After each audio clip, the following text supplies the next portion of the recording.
नमस्कार दोस्तों, कैसे हैं आप? मैं हूं गौरव और ये है ट्रांसफॉर्मेशंस। आजकल women representation in political system में कह सकते हैं पॉलिटिकल एज इलेक्टोरल सिस्टम के ऊपर काफ़ी चर्चा है और फिलहाल हमारे नेशनल पॉलिटिकल पार्टीज़ हों भले रीजनल पॉलिटिकल पार्टीज़ के ऊपर काफ़ी ज़्यादा जोर दे रही हैं कि फीमेल्स को 33% जो है रिजर्वेशन मिलना चाहिए, भले वो राज्य स्तरीय चुनाव हो या केंद्र स्तरीय चुनाव हो। बट ऑन ग्राउंड अगर इन सब चीज़ों को देखने की कोशिश करेंगे तो अप्रैल 2026 इस महीने में हमारे देश में 4 राज्यों में और 1 यूनियन टेरिटरी में चुनाव हो और किसी भी पॉलिटिकल पार्टी ने, भले वो रीजनल लेवल की पॉलिटिकल पार्टी हो, नेशनल लेवल की पॉलिटिकल पार्टी हो, 20% रिजर्वेशन भी नहीं दिया है, 33% तो बहुत दूर की बात। तो करने और कथनी में तो फ़र्क है ही। पर इन सब चीज़ों को अगर हम और ज़्यादा ब्रॉडर में से समझने की कोशिश करेंगे तो क्या मेल्स को या कह सकते हैं किसी भी सिटीज़न को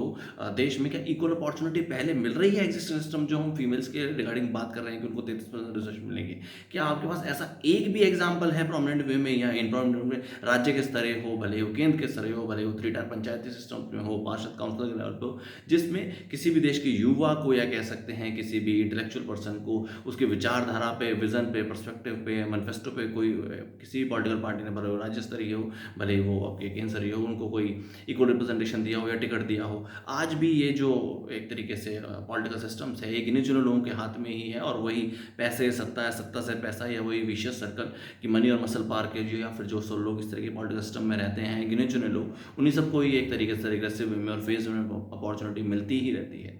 इन सब चीज़ों को देखते हुए हमने ट्रांसफॉर्मेशन जैसा प्लेटफॉर्म बनाने की कोशिश की है, जो कि भारत का पहला एक ऐसा इक्वल अपॉर्चुनिटी ट्रांसपेरेंट प्लेटफॉर्म है, जो कि भारत के हर युवा को या कह सकते हैं हर इंटेलेक्चुअल पर्सन को, मेल हो, फीमेल हो, किसी भी कास्ट से बिलोंग करता हो, क्रीड से, रीजन से, रिलीजन से, स्टेट से, उसको इक्वल अपॉर्चुनिटी मिल सके Indian political as well electoral system में अपनी विचारधारा से, विजन से, पर्सपेक्टिव से। क्योंकि देखिए आप इस चीज़ को समझिए, जो पॉलिटिक्स है या ओवरऑल पॉलिटिकल इलेक्टोरल सिस्टम है, ये सिर्फ और सिर्फ विचारधारा का ही की ही बात है और जिसकी विचारधारा बेहतर है, क्षेत्र की बेहतरी के लिए, राज्य की बेहतरी के लिए और देश की बेहतरी के लिए, उसको ही अपॉर्चुनिटी मिलनी चाहिए ताकि वो आम जनता, आम जनमानस का नुमाइंदा बन सके, उनका रिप्रेजेंटेटिव बन सके, भले वो राज्य स्तरीय चुनाव हो, भले वो केंद्र स्तरीय चुनाव हो, और आगे चल के अपने लिए, अपने आगे वाली पीढ़ियों के लिए बेहतर भविष्य बना सके और देश की प्रगति में योगदान दे सके। जय हिंद, जय भारत।